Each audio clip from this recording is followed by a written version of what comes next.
I am continuing my reading. What I'm doing in this series is to read through the entire standard works of the Church of Jesus Christ of Latter-day Saints. This consists of the Bible, the Book of Mormon, the Doctrine and Covenants, and the Pearl of Great Price. I am reading in a chronological order of events, not according to publication or volume, so I will be skipping around a bit as I move along.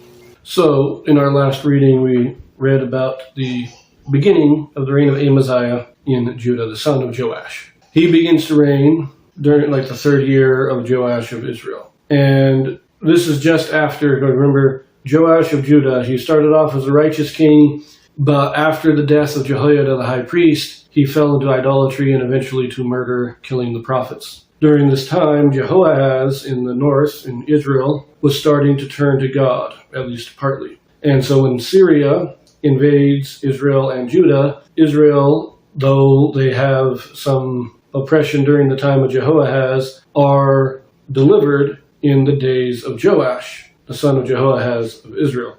But Joash of Judah, because he's turning to idolatry and murder, Judah is left to be destroyed by Israel, by Syria. Syria decimates Judah, and Joash is killed in a conspiracy. He's assassinated in a conspiracy, and they do not bury him in the tombs of the kings. Amaziah becomes king, and his first two acts were, first, kill the conspirators who murdered his father, and second, went to war with Edom, defeated Edom, conquering some territory. That's what we read last time, was his first two acts as king. Now we are turning to 2 Chronicles. This will be chapter 25. We will read the first 16 verses. This will cover the same period at the beginning of Amaziah's reign. It says here, Chapter 25. Amaziah reigns, smites Edomites, and worships false gods. A prophet foretells Amaziah's destruction. Judah is defeated by Israel, and Amaziah is slain in a conspiracy. Amaziah was 25 years old when he began to reign, and he reigned 29 years in Jerusalem. And his mother's name was Jehoadan of Jerusalem. And he did that which was right in the sight of the Lord, but not with a perfect heart. He's another one that starts off good, but as we read in the heading, he will eventually fall. And we recall in 2 Kings it said he did that which was right in the manner of Joash, his father, but not after the manner of David. So we can see Joash was a good, righteous king, but generally only because he had Jehoiada the high priest as his counselor. And once Jehoiada died and the good counsel died, he easily slipped into idolatry. And that's what we're saying Amaziah is the same basic way here. So anyways, verse 3. Now it came to pass when the kingdom was established to him that he slew his servants that had killed the king his father. But he slew not their children, but did as it is written in the law of the book of Moses, where the Lord commanded, saying, the fathers shall not die for their children, neither shall the children die for the fathers, but every man shall die for his own sin. Moreover, Amaziah gathered Judah together and made them captains over thousands and captains over hundreds, according to the houses of their fathers throughout all Judah and Benjamin. And he numbered them from 20 years old and above, and found them 300,000 choice men, able to go forth to war, and could handle spear and shield. He hired also 100,000 mighty men of valor out of Israel for 100 talents of silver. But there came a man of God to him, saying, O king, let not the army of Israel go with thee, for the Lord is not with Israel, to wit, with all the children of Ephraim. But if thou wilt go, do it, be strong for the battle. God shall make thee fall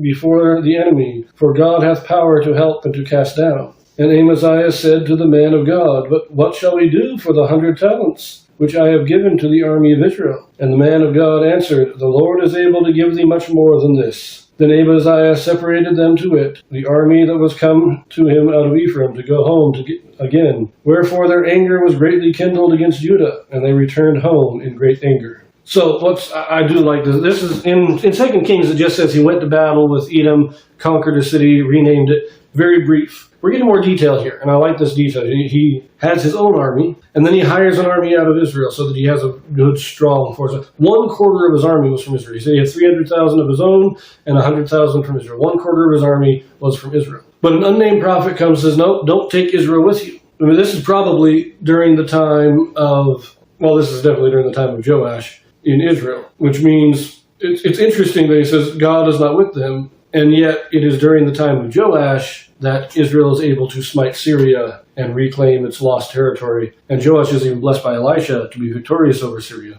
But this is saying Israel has its own blessing to kind of preserve themselves, but they don't have the blessing of God to go onto the offensive, to attack other nations. And that's what Amaziah is doing. He's not defending himself here. He's going on the offensive. And God is blessing him, saying, yes, these people have been oppressive. They have been your enemies. You have my blessing to go and, take them down a peg, you might say.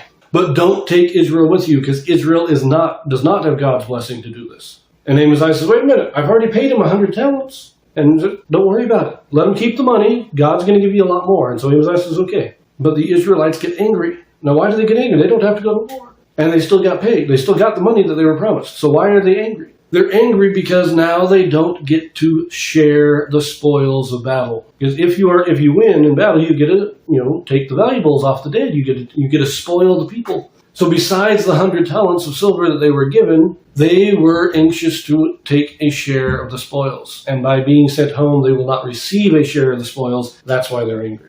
Let us continue. Verse 11, And Amaziah strengthened himself and led forth his people and went to the valley of Salt and smote the children of Seir 10,000. And other 10,000 left alive did the children of Judah carry away captive, and brought them unto the top of the rock, and cast them down from the top of the rock, that they were all broken in pieces. So now, the Valley of Salt is a valley near the Dead Sea, or the Salt Sea. So they're fighting along the western coast of the Dead Sea. They destroy them in battle, and all the captives they take up and cast them off a cliff to kill them. Not sure why, but we continue. Verse 13. But the soldiers of the army which Amaziah sent back, that they should not go with him to battle, fell upon the cities of Judah, from Samaria even unto Bethhoron, and smote 3,000 of them, and took much spoil. Now it came to pass after that Amaziah was come from the slaughter of the Edomites, that he brought the gods of the children of Seir, and set them up to be his gods, and bowed down himself before them, and burned incense unto them. Wherefore the anger of the Lord was kindled against Amaziah, and he sent unto him a prophet, which said unto him, Why hast thou sought after the gods of the people, which could not deliver their own people out of thine hand? And it came to pass, as he talked with him, that the king said unto him, Art thou made of the king's counsel? Forbear, why shouldest thou be smitten? Then the prophet forbare, and said, I know that God hath determined to destroy thee, because thou hast done this, and hast not hearkened unto my counsel. So now, I know I should have paused there earlier, but we see definitely the Israelites were mad that they didn't get the spoil. And so when the army of Judah went to fight the Edomites, or the people of Mount Seir, the army of Israel ransacked various cities in Judah, taking spoil. No, it doesn't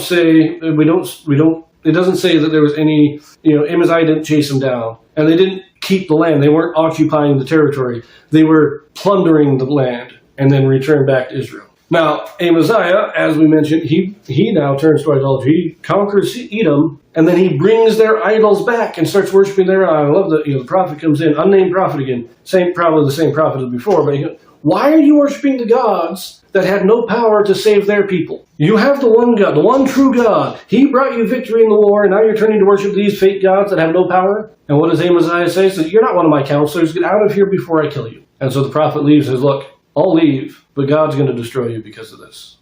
Now, if Amaziah had listened to the prophet, he may have saved himself. But he threatens to kill the prophet. He started off good. He goes to war with the counsel of God, but he just can't.